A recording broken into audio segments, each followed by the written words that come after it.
Hey everybody, welcome to Wet Wired. I'm Jules, here with Sean, and we have a special guest today.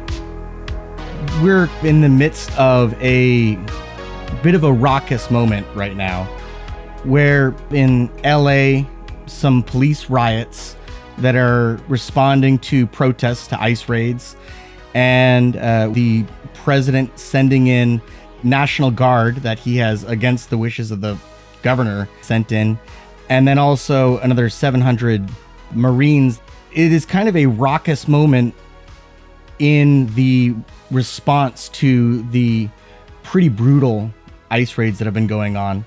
But at the same time, it ties directly into the private prison industry that, for many of these companies, started with immigration detention. And in the United States, we have the largest known prison population in the world. It has 5% of the world's population while having 20% of the world's prisoners. So we thought we'd talk with somebody who might know something or two about that, and that would be Bianca Tylek. She's the founder of Worth Rises, an advocacy nonprofit that works to dismantle the prison industry and end the exploitation of its targets. She's the author of the newly released book, The Prison Industry, How It Works and Who Profits. And I gotta say, thanks so much for talking with us today. We're both really excited to chat with you and to find out a little bit of what you know and what you've been doing. Thank you so much for having me. Excited. And, I kind of want to open up with talking about some of the things that you have worked on and are currently working on. Could you tell us a little bit of, rather than me describing Worth Rises like a Wikipedia article, why don't you tell us a little bit about it? Sure. Worth Rises, thank you so much for having me again, Sean and Jules. Worth Rises is an organization that works nationally across the U.S. To, as you mentioned, dismantle the prison industry and end the exploitation of people who are incarcerated and their loved ones.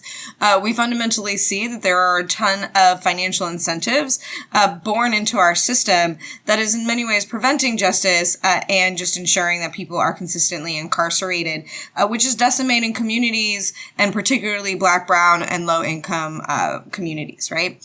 So at Worth Rises, we have been doing work for 8 years now in three main verticals: narrative change, policy change, and corporate accountability.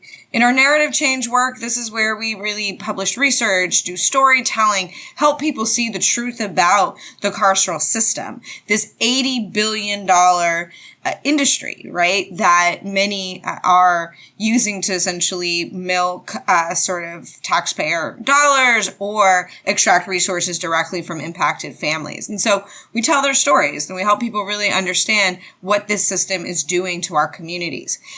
Secondly, we then work in the policy change space, where we are, helping to pass and implement policies, which can include things like legislation or regulation or administrative actions that undermine the business model of the industry. And the thing that we're probably most recognized for is our work to make communication in prisons and jails free. In the last 6 or 7 years, we've been able to bring completely free phone calls and other forms of communication like video calls and electronic messaging to over 300,000 incarcerated people and their families, saving families over $500 million to date, and generating over 3 billion additional call minutes between incarcerated people and their families. And this communication is incredibly important, obviously, to the families who in many cases have been disconnected, and children, who have been disconnected from their parents and things of that sort. But it's also really an important part of our public safety, because as people are reconnected to their families, they are more likely to come home safely and stay home. And that means it's because they have housing, they're more likely to have employment and other types of social supports that are necessary to come home and be successful. And then finally, we have our corporate accountability side of our work. And this is where we actually directly go after the corporations that are engaged in this space. And we hold them accountable in a myriad of ways. But those things can include everything from direct actions to investor activism and things of that sort, just so that, executives in this space, investors in this space, really understand that we are not here to be your sort of ATM machine. We really are trying to drive people out of this space and ensure that our carceral system is more responsive to justice rather than sort of the wealth needs of few, right? And so that's kind of what our work is. Happy to dive into more pieces of that. I think it's I really want to just commend you all right up front, because you have picked a very big fight, and you attack a lot of different targets inside of this area. I mean, you just outlined all of this, and in spite of how widely you're attacking the prison industry, you have a lot of wins. You successful, and I think that, I mean, maybe the one that stands out to me the most is has to do with the communications that you just mentioned, and just the way that these charges just keep getting tacked on, and, to allow something as basic as a local telephone call. And, these are things that nobody expects to have charges for, that is separate from, a regular telephone service. Even long distance is a thing that doesn't really exist anymore. But yet it does inside the prison system.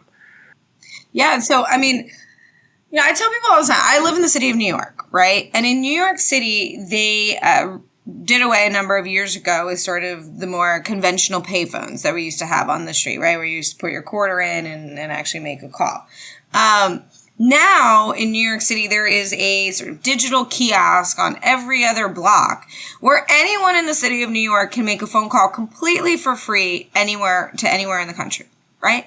Really? And so for 8 million people in the city of New York, we have fully free communication. And yet we can't do that for the 2 million people who are incarcerated. And that is just a lie. We can do it. We just haven't chosen to prioritize that. And that's really that. I think that's a really key point right there, is that all of these things that, that we plan to touch on when we're talking right now, and things that we don't even get to, all of these things are possible if anybody was interested in doing them. Everything here is a policy choice. Everything is a policy choice, and policies are a reflection of our morals and our values and our priorities, right? So I think 1000% we can make communication free in our prisons and jails. And in fact, I believe we have an imperative to, if we really believe that we want safer communities and people to come home and be successful. If we want children who have family members or parents who are inside to be successful, then we absolutely have an imperative to do so. And instead we are allowing a sort of niche industry to absolutely, exploit by charging egregious rates for families who have a loved one who's incarcerated. And these families, are often moving on a fixed income. They don't have the resources. So anything is prohibitive, right? Even a penny a minute is prohibitive. But until recently, we were saying rates as much as $25 for a simple 15-minute phone call, just a few years ago.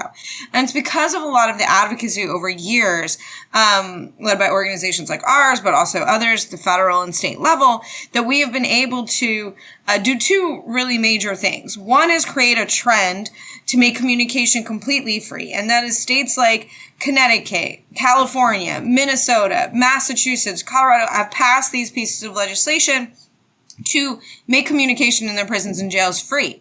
And to, really provide people that opportunity. And then there's also countless counties and the federal system that have joined.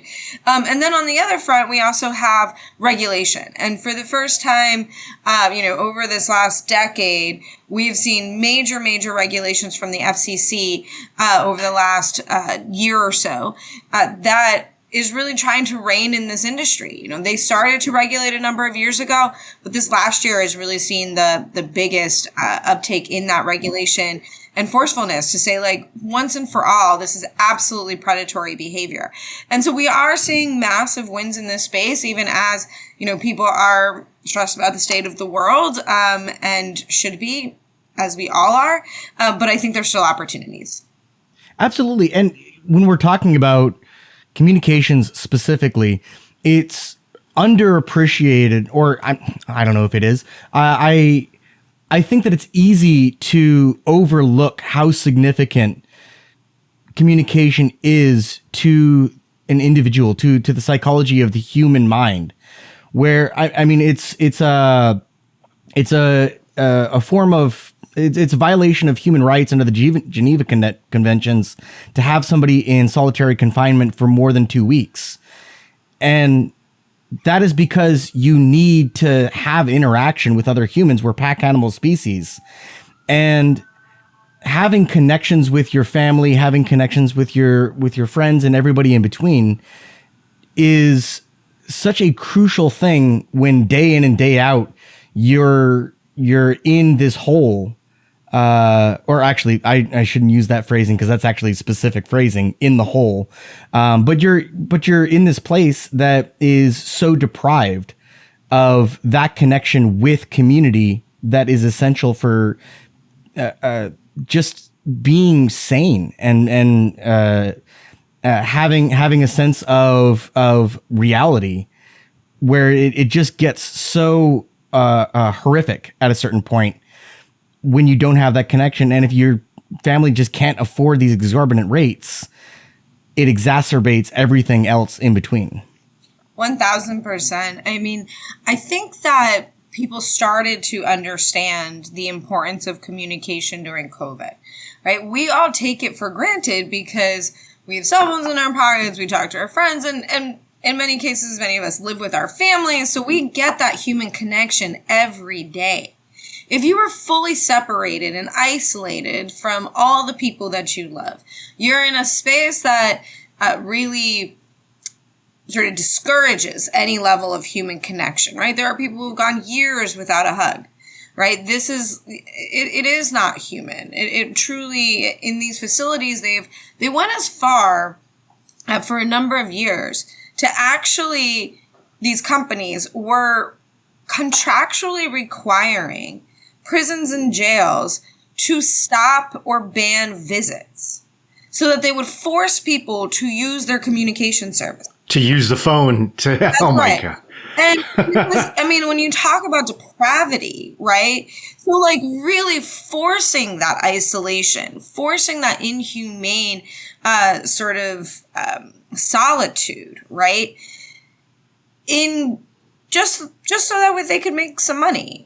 And these communications are just so important, right? And so as I was saying, I think like during our experience collectively as a, human species during COVID, we really started to realize how important communication was, how important human contact was, all these things that we took for granted that people in prison just do not have access to, right?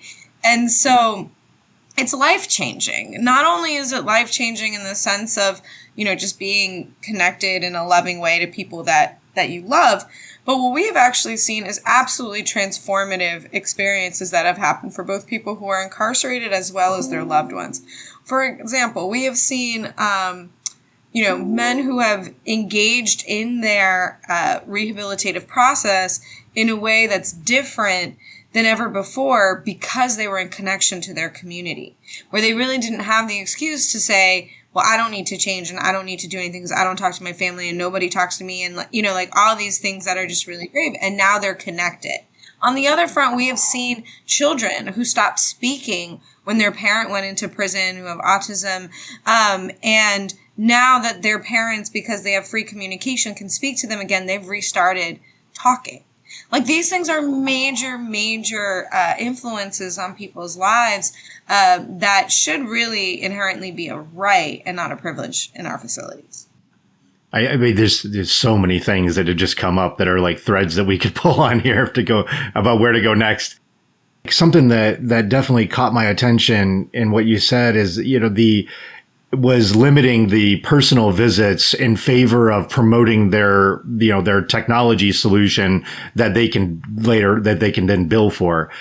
And I think that there's so many ways that we at large talk about prison privatization, and people can be against it for a lot of different reasons. And one of the criticisms is that it doesn't work as well. There isn't a focus on rehabilitation, and the others, and that I think that in a way that's not exactly accurate, because it does work really well. They're just not concerned about rehabilitation. They're not really concerned about well-being or anything like that. It works really well at making money for shareholders. And so it actually is working great for them. And it really, you see this kind of echo, obviously, in many different industries, but in prisons, it's so focused, it's so concentrated on this one literally captive population that you see the most damaging effects. We talk a lot on this show about high control groups, and we talk a lot about far right extremists and everybody in between. And the thing that comes up over and over and over again, almost every single time, it's always alienation. It's always alienation. How did this person join the cult? Alienation. Why did this person do this horrendous thing? How did they get there? What were the steps involved in getting to that place? Alienation.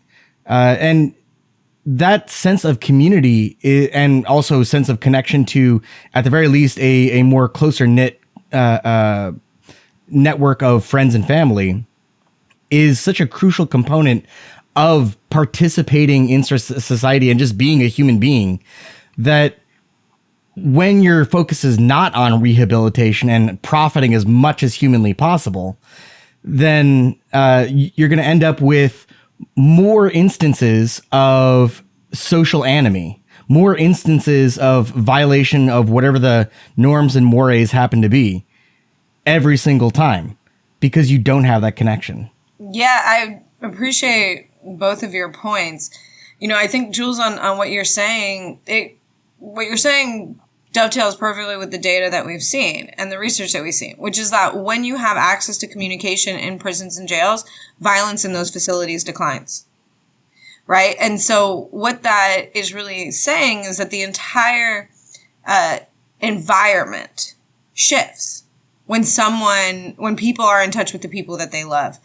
There's, a formerly incarcerated activist and advocate, Steve Parkhurst, based in Rhode Island, who described that moment, the day that people had access to free communication, as the day that violence evaporated. And, I think that what I tell people all the time is there's nothing that can cut through the tension of a, prison unit the way that a child's voice can. Right? Just truly thinking about that and understanding that moment, right? Otherwise, we just have a lot of people who are in the worst moments of their life all sitting in one space, right?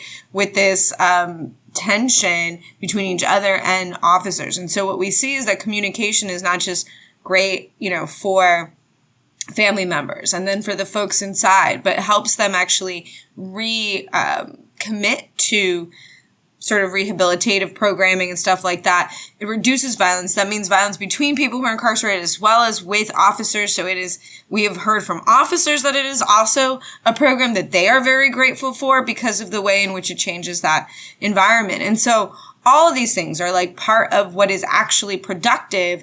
But Sean, to your point, right, it is not in the interest of the industry. And so, yes, this is not a broken system. This system is doing exactly what it's been designed to do. And that is to extract economic and political power from those who are most marginalized in our community. That is what prisons are about. They're about economic and political power, right? That is what tough on crime laws are. They are utilized during campaigning to fearmonger and to get people out to polls and to vote for things that are actually against their very interests. I mean, Willie Horton probably won a presidential election Right. For example. Exactly. And so like, and right now, I mean, it's a similar, right, like moment where instead it is undocumented people and immigrants who are carrying that burden who helped, like, win this election in the wrong direction. Right. And so, I think that is, and when I say wrong direction, with the wrong policies at the center of the conversation. Right. And so it's these things that we have to contend with, but knowing that we need a major cultural shift in order to really dismantle what we currently have and institute something that is more in line with justice and safety. One other thing, I mean, among many, that you've been working on that is pretty striking is the progress to end the exception across the U.S. And the exception being the 13th Amendment.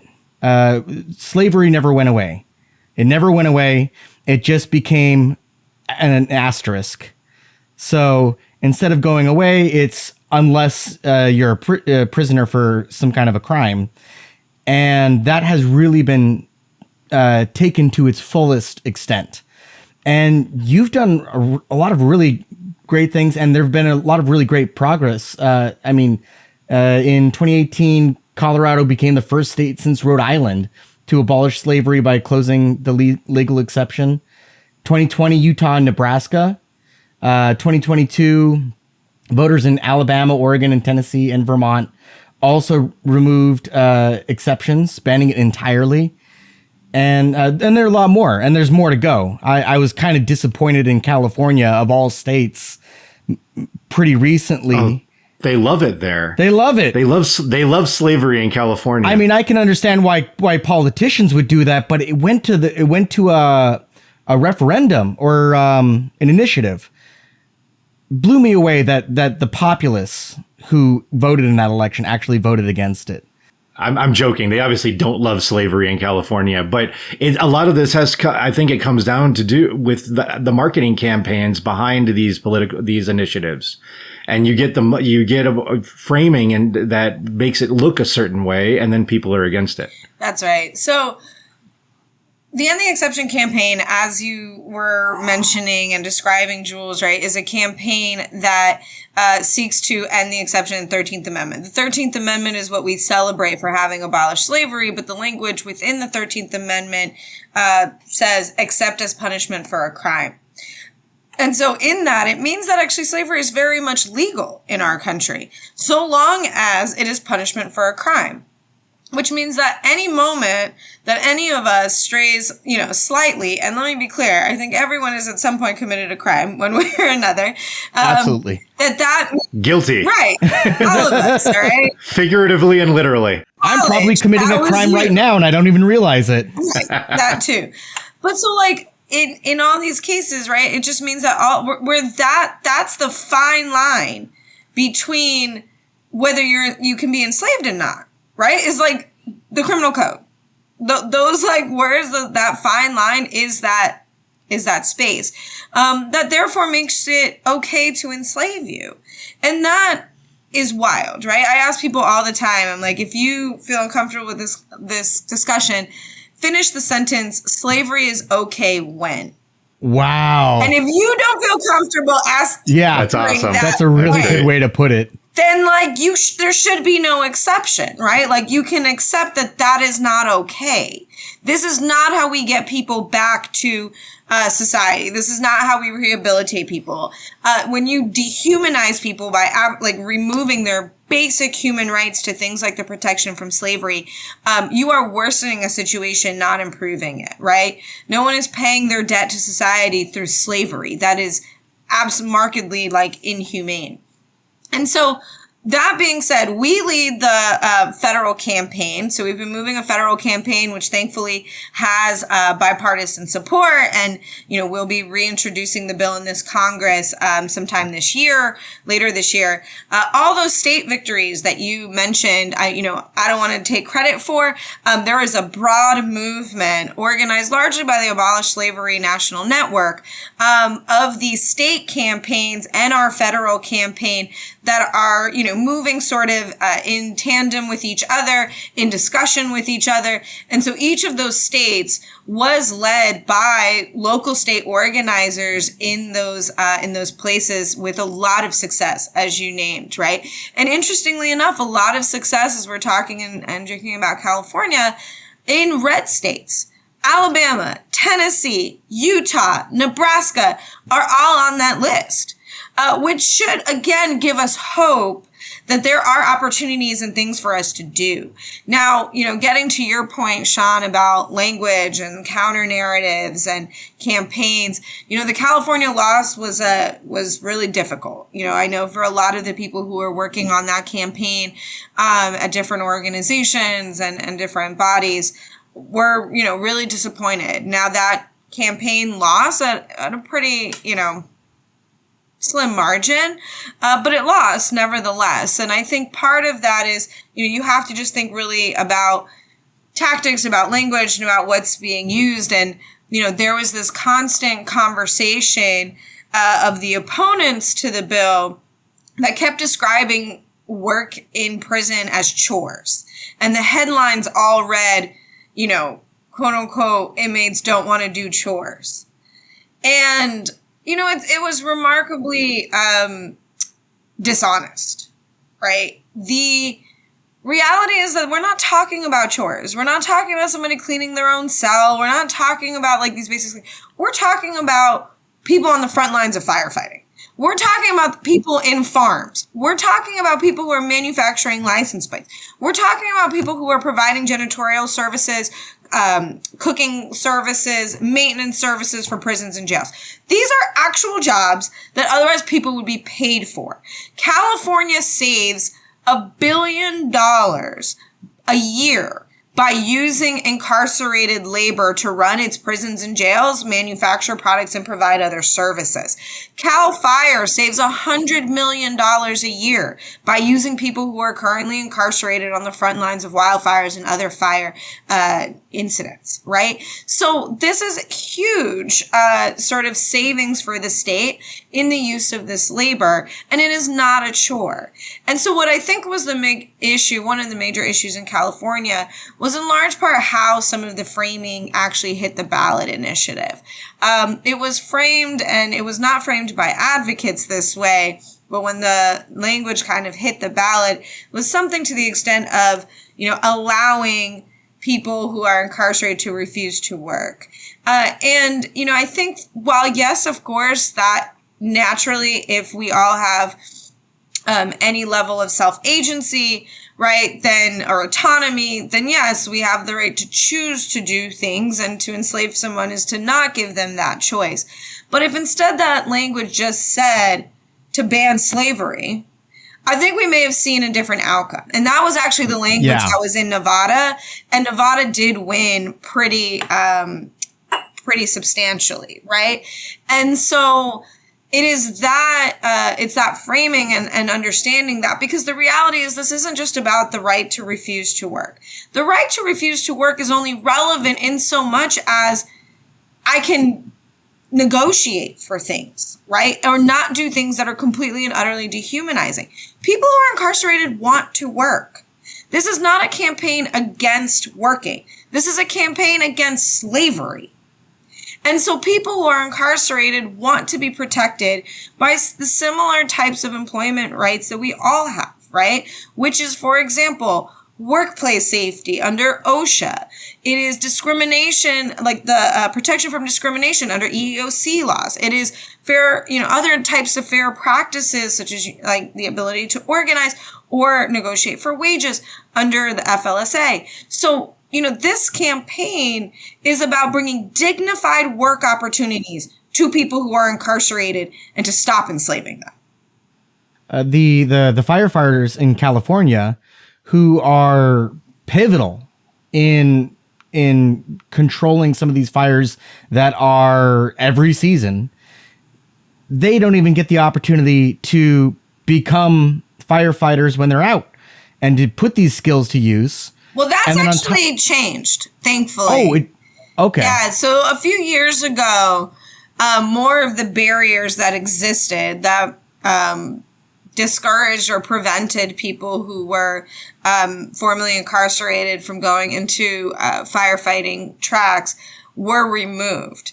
But you're that's right really good. that prior to that, it was pretty hard, incredibly hard for people who were formerly firefighters while they were firefighters. formerly firefighters from continuing that track. Oh yeah, and then all the inmates that I've seen video of or read things about their experience have said that no, we want to go fight the fires because being in prison is so horrific and so awful that I would rather put my life on the line fighting fires than be in prison. That is actually a privilege that I want, because being in prison is so awful. Yes. And there's this idea that we need to teach morality through work, and not to invoke Godwin's law here, but nevertheless, there's like work will set you free. That was in the concentration camps in Germany. But even more to that, part of this whole system comes out of the 17th and 18th centuries ideas of the Protestant work ethic. I mean, similar to how Weber was describing it, that if only you work hard enough and suffer, then you'll learn morality because of something.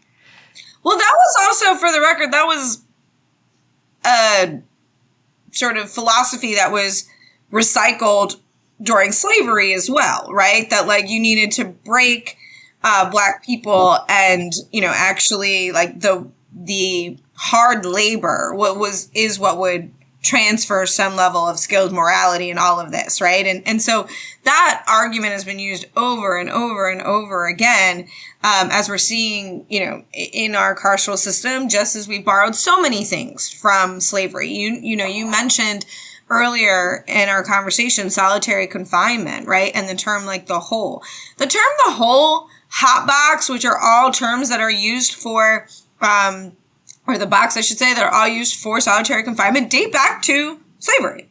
Solitary confinement started through that. Like the box, that term came from the term hot box, which was something that was used as a sort of torture mechanism to force people into obedience during slavery.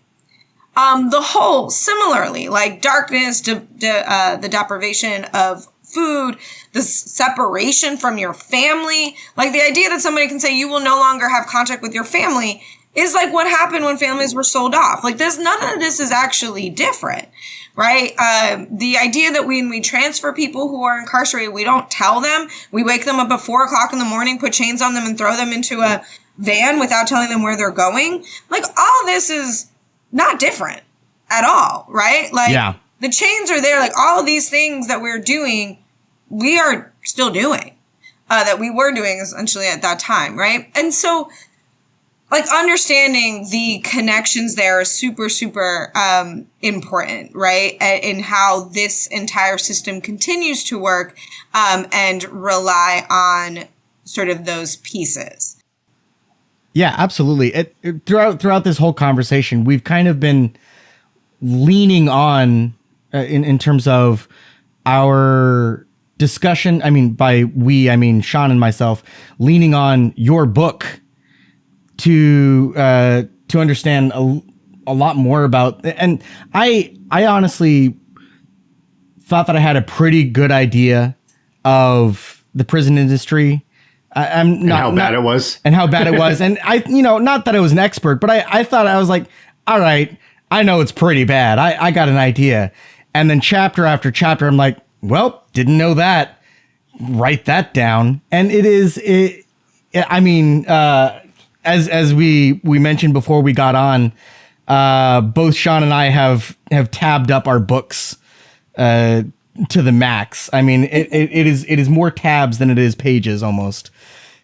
I think that just speaks to the density of information that you've included there.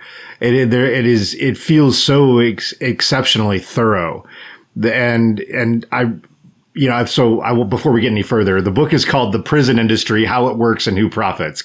You cover so well every aspect of the private prison industry, all the way from designing the prison itself, through construction, through staffing, providing services. Food healthcare. commissary. I mean, like every aspect is represented in its own section, and it is startling how little I actually did know compared to what I thought I knew.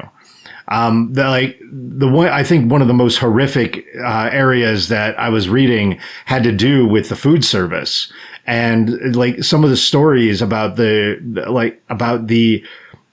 low quality animal grade food sometimes that's served to prisoners, and not for human consumption. Exactly, not for human consumption foods, which is this is the stuff that ends up getting processed into dog food, or some other product that isn't meant to be eaten, and even then that low quality food is often spoiled, when it arrives. So I mean, the thing, I mean, we can talk about anything in there at all, and Jules has his own things that he wants to mention specifically. But when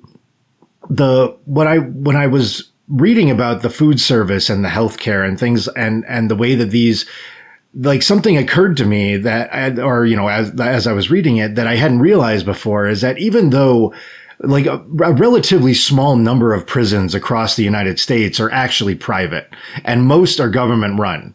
But in spite of that, the government run facilities are all like contract out all of these services to private companies. So they don't run their own food service. They don't run their own healthcare in a lot of cases. And one thing after another, transportation, everything. But it's really, I mean, that's like the least of the worst offenders is transportation, probably. It's just a money maker, but the other ones directly affect the well-being of the people who are incarcerated.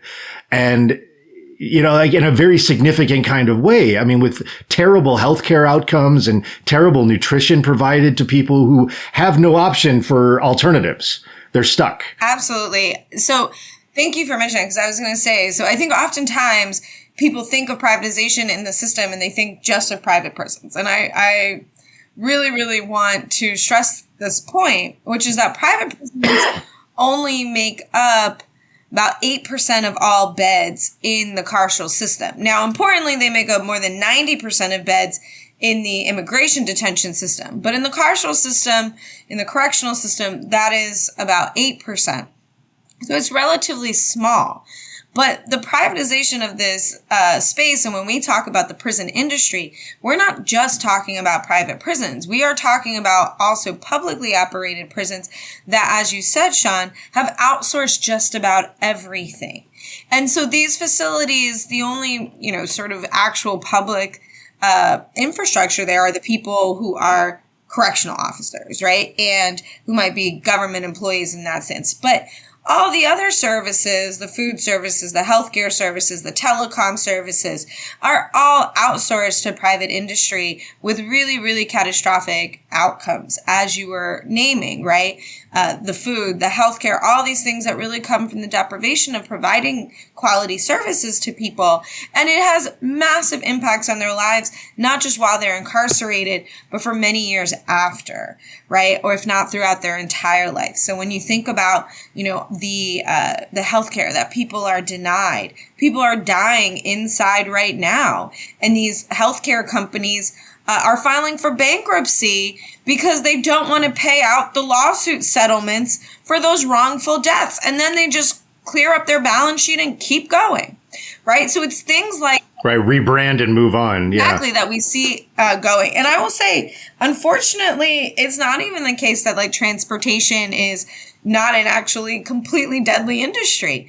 What the transportation companies, for example, these are companies, just for everybody's information, that are tasked to move people from essentially one facility to another. And most of this is happening because there are extradition orders. So you might have an extradition order from Florida to New York, right? Or something of that sort.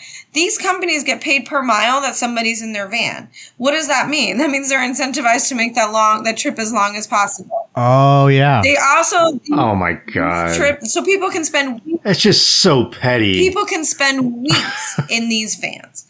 And they're spent weeks. And in these vans, people are defecating on themselves when they're not stopping for bathroom breaks and things like that. They're not eating. Women are menstruating on themselves. They're shackled in the back of vans without seat belts. There's no AC.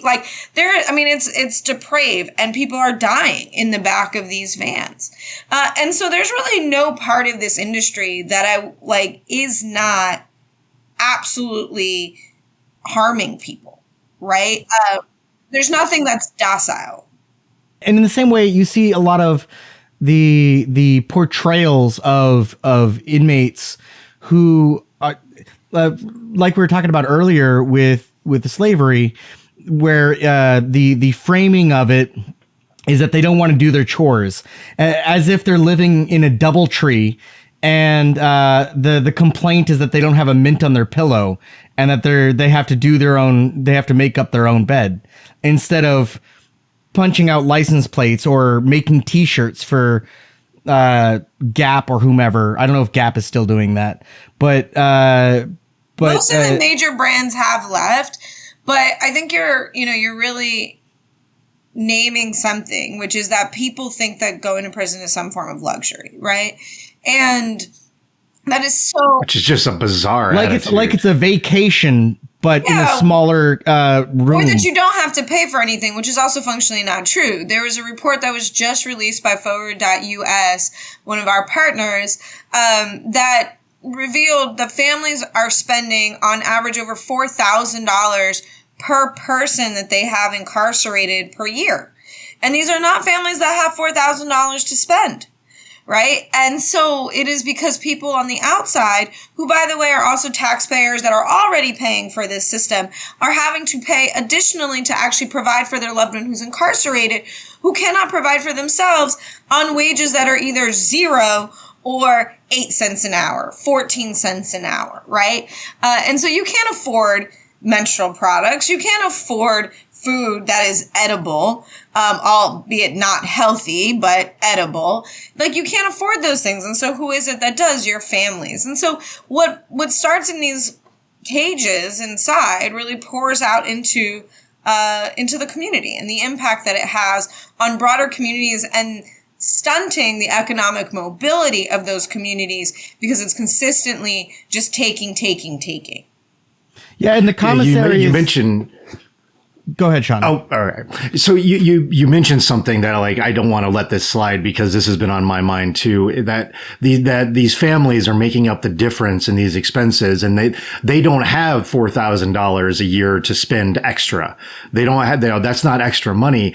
And that really speaks to I'm like, a much bigger issue is the absolute overrepresentation of people at poverty level existence in the prison system. And it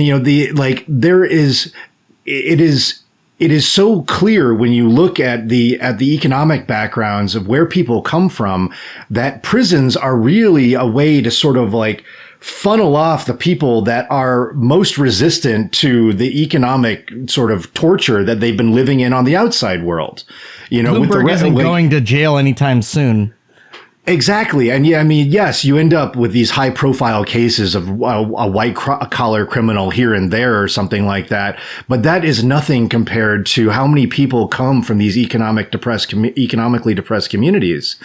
And that's who's making up the bulk of this population. I think it's so easy to see prisons as sort of just a place where criminals go, as opposed to the end result of a broader economic system that creates people to send to prison. That's right. Yeah. I think that we are not often contesting the social failures that we have, right? Prison is just the the like catcher at the bottom of the sink, of the kitchen sink, right? It's like everything that's like at the end going to funnel into this like one place because we don't have the educational system, the jobs, we haven't, rectified or addressed poverty or the inequities that are growing at exacerbated rates right now, right? We're not addressing all of those things. And instead, how we like to move is to try to like focus on people's individual responsibility, but that absolves us as a society of our responsibility to each other and to the collective, right? And so like, what are we doing and where have we fallen short is really important. And it starts, and I want to say really interesting about language. I would encourage us to actually get away from terms like criminal or inmate or prisoner, and actually just refer to people as people. Because I think oftentimes when we use those labels, it is easier for us as a society to think of folks who have those labels as an other, as like not part of our community. But if you remember that people are inside, are people's children, are people's parents, are people's uncles and aunts and siblings and grandparents and all of that, that brings it a little bit closer. And you remember like these are people. And we need to treat them as such, especially because 95% of people are going to come back to society. And so who is it that you want as your neighbor, right? We really need to be contending with that and building the social infrastructure such that we are not putting people in these absolutely depraved environments. That's a good note. Dehumanization, that is such a huge component of the prison industry, is to systematically dehumanize anybody who passes through its clutches, through its doors. Notably that there's uniforms and rituals involved, almost like it's some sort of a ceremonial rite to ensure that everything about it deprives the people involved of any kind of humanity, and however temporary. I mean, even if it's just one night on some sort of a raucous festival or something like that, and you end up in jail for a day or two. There's a whole. It's 21st century buck breaking. Yeah, that's exactly. And then all the things involved from start to finish are fire festival quality stuff that aren't fit for humans or animals, or that aren't fit for humans, let alone animals. Or animals, really. But then it's really just all these different ways of categorizing anybody who has ever been through it, even for a day, as these almost as though they're Martians, almost as though they're totally different. Notably, we have this sort of mustache twirling, dastardly villain idea of anybody who has any kind of a record. But that's just not the reality of the majority of people, especially when it's also like 70 million people. So it's like 70 million people in America who have a criminal record. So like, what are we talking about? Before we get cut off, and because I think everybody, we need to wind this up soon, direct us to where we need to go, like where people need to go to find out more information. Where can people find your book? Everything. Awesome. Thank you so much. Yes. So, I mean, obviously, if you want to follow our work at Worth Rises, I encourage you to visit our site at worthrises.org, sign up for a newsletter where we definitely do send out things periodically, not too much, but every once in a while to take action and to learn. If you want to kind of follow more on a day-to-day about these topics and issues and articles that you can read and learn and ways to take action, then, follow us on all the social media platforms, at Worth Rises. That's WORTHRISES. And then, finally, if you're really interested in, the book and you want to learn more, you can, get the book, The Prison Industry, How It Works and Who Profits, at any of your major retailers, but encourage folks to purchase from The New Press, which is our publisher. It's a nonprofit publisher that does publish quite a number of books on criminal justice. And you can use the discount code TNP30 to get a 30% discount there. And actually, just one last thing I'll also say, which is, if you want to take action specifically on the campaign to end the exception, then visit endtheexception.com. And there you can take action, tell your Congress member that you want to see everyone be protected from slavery. And Sean, you'll put those in the show notes. I was just going to say that, yeah. So I'll include all those links in the notes, and that way, I can make sure everybody gets to where they want to go. Awesome. Yeah, thank you guys so much for coming on. Thank you. It's really been a pleasure talking with you. Awesome. Really. Thank you, guys. Thank you, everybody, for listening to another episode of Wet Wired. As always, like, rate, review, all the things on Spotify and Apple Podcasts. We actually have a ton of new ratings on Apple Podcasts, but keep those reviews coming. We're sitting at like a 4.8, so that's awesome. And that's because one or two people didn't like... No, it was literally just one. It was one person? Just one. That's that one person that said that we were like, what did they say? Disaffected Bernie bros? I don't remember. It's so far from the truth. Obviously, they didn't listen to it, even a complete episode. But yes, definitely, it really does help. And it also really helps to share an episode on social media, and it really helps to talk to people. I mean, anything that gets like an episode of the show in front of somebody who hasn't heard it before. And in the case of Bianca Tylek, I know we already said it, but I can't say it enough. Read the book. It's so good. It's so good. It's an easy read. You'll zoom right through it. It'll take a day or two. Nothing at all. Yeah, it's incredibly informative, and unfortunately, because we were pressed for time, we didn't get to talk about some of the things we wanted to mention. But I had notes about Foucault in here. We had thank God we didn't get to that. Jeez. Like, if I ever, I never need to talk about Foucault again. Like that's it's fine. But like I mean like. Don't worry though, because there's plenty of these things that are related to the upcoming Cold as Ice episodes that they will come up in that context. Notably talking about CCOT in El Salvador and all the things that President Bukele has been up to. But also the efforts from the U.S. State Department to essentially use CCOT as a model in other parts of the world. They've been petitioning countries throughout Africa and Asia to be possible locations for a facility, a similar facility in those countries. So the idea is really awful, and so it definitely deserves some attention. All right, until next time, everybody. We'll see you later. Later, skaters.